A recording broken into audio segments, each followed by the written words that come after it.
Hello, awesome artists! Did you know that February is African American History Month? And what better way to honor such an amazing culture and to learn about such an awesome culture than to make some art? Well, I can't think of a better way. So this project is a Blackout poem project that's dedicated to the amazing African American artists from our history. Our goals for this project are that you are going to be able to interpret and reflect on the cultural and historical events to create artwork. So, what historical events are we going to be studying for this project? The coolest historical artistic event is called the Harlem Renaissance. So we want to make sure we learn about that and understand how it affected culture and our history. We also want to be able to create something called a blackout poem. And we want to use the style of one of our famous artists or well-known African American artists in order to create your poem. All right, our essential question is, what is the Harlem Renaissance? Well, we're about to find out. Now, if you're like me, the best way to learn about something is to write it down. So we're going to grab our sketchbooks and we're going to start by taking notes. I like to write at the top of a fresh sketchbook page, Black History Month art notes. This is going to help you remember the most important details so that you can use them to empower your own work. As we're learning about the Harlem Renaissance, these are some questions that I want you to be thinking about in your head. First of all, what are some of the struggles that you think could or should be portrayed in art? So, some of my best artwork is based on struggles that I have in my life. Second, why is it important for artists to express themselves in their artwork? This is one of the main reasons why I love art, and art is such an important part of my life. And third, do we need another Harlem Renaissance? What if we had one today, and why would it be important? So think about those as we're learning. We are going to start with the word Renaissance. A Renaissance is a rebirth or revival. This is a concept map that shows you some of the most important details about the Harlem Renaissance. This is something really easy that you can draw in your sketchbook just by writing down or drawing 5 circles. The first biggest circle in the middle is the Harlem Renaissance. The next circle, that's a little bit smaller, is when it happened. So the smaller circles are when, where, who, what, and why. So when did it happen? It occurred around the 1920s to the 1940s. Where did it happen? In Harlem, New York. Oh my goodness, I've always wanted to go to New York. So that is really exciting to get to study something that happened in that city. And state. And who? It affected the African American community and then also just the community at large. And then what was it? It was the African American artistic community, the growth and abundance. And then why? Well, it happened right after the Great Migration, where a lot of African Americans moved up north and wanted to start taking pride in their freedom and their culture. And it also helped start the civil rights movement. So the Harlem Renaissance was a flowering of African American social thought, and it was not only through art, but it was also through music, dance, theater, and literature. So lots of writing, music, dance, everything that's great basically was flowering during this time. It is quiz time. Let's see if you've been paying attention. Number 1, Renaissance means what? Rebirth! Renaissance means rebirth. Where is Harlem located? And we just said New York, New York. What is the time period? The 1920s.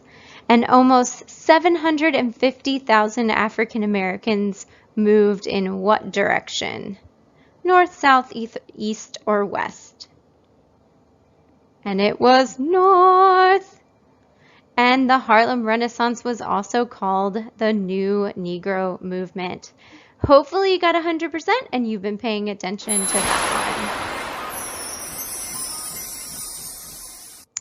one. Now for the first part of this project, it is research. And this is something that all artists do. Artists take risks, artists do research, and artists make mistakes. So let's start some research. We're going to be choosing an artist from the list on your handout or on the next page, or you can choose any African American visual artist that you're interested in. We're going to research the artist's life, work, and style, and we're going to begin planning your Blackout poem collage. So once you've chosen your artist, then you can start working on your collage and your poem. If you have never done a Blackout poem, it is so much fun, and I am going to show you how to do it. So step 1, find an old book, magazine, or newspaper. Step 2, tear out the page. Step 3, scan the page with a pencil first before reading it completely. You can also lightly circle some of the words as you're scanning if anything jumps out at you. Step 4, now go back and read the entire page in the text of the page entirely. And then you can circle words that stand out to you or that start to make sense. Once you feel like you have kind of started your poem, you can list the words on a separate piece of paper to turn it into an actual poem. Now for the collage, you are going to take your Blackout poem and glue it to a larger piece of paper or poster board. Then you're going to draw, paint, glue, whatever you want to do to add things to your poem. But you want it to be in the style of that artist. So look at their artwork, use it as an example, and try to emulate that style. And then, of course, you're going to be putting together your PowerPoint. So it should be a short PowerPoint focused mostly on the artwork. This is your rubric for your Blackout poem. Like I said, it is 25 points. So 5 points if your poem is complete and makes sense. The form is correct. So basically, it needs to have at least 15 words. I would say no more than 25, but if you need more, that's okay. The sentence is read from left to right, top to bottom. The sentence is creative, vivid, and rather original, but not copied. Title should be included, and the artwork continues from the book page onto your poster or your paper, and the presentation is neatly printed in ink or typed. So basically you're using parts of a book or written material. The PowerPoint presentation rubric, there are biographical information that you want to include, the movement or the specific type of artwork. You should have examples of the artist's artwork and definitely a fun fact to your artist.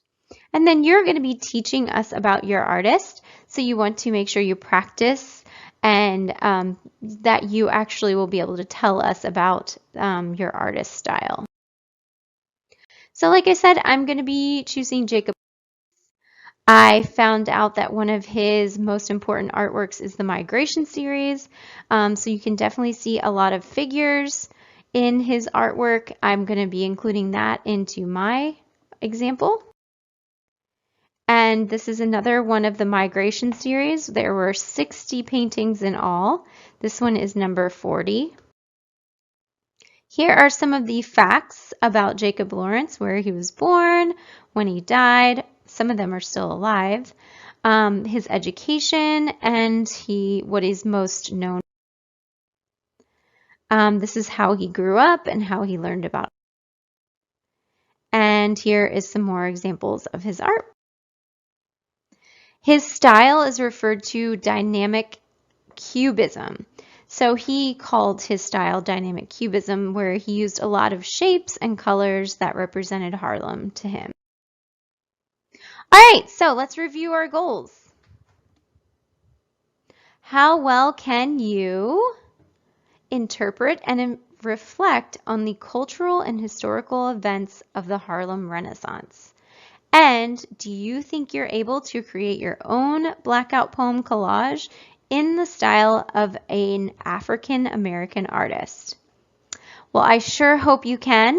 Good luck with your awesome projects, and I would love to see how they turn out. Have fun!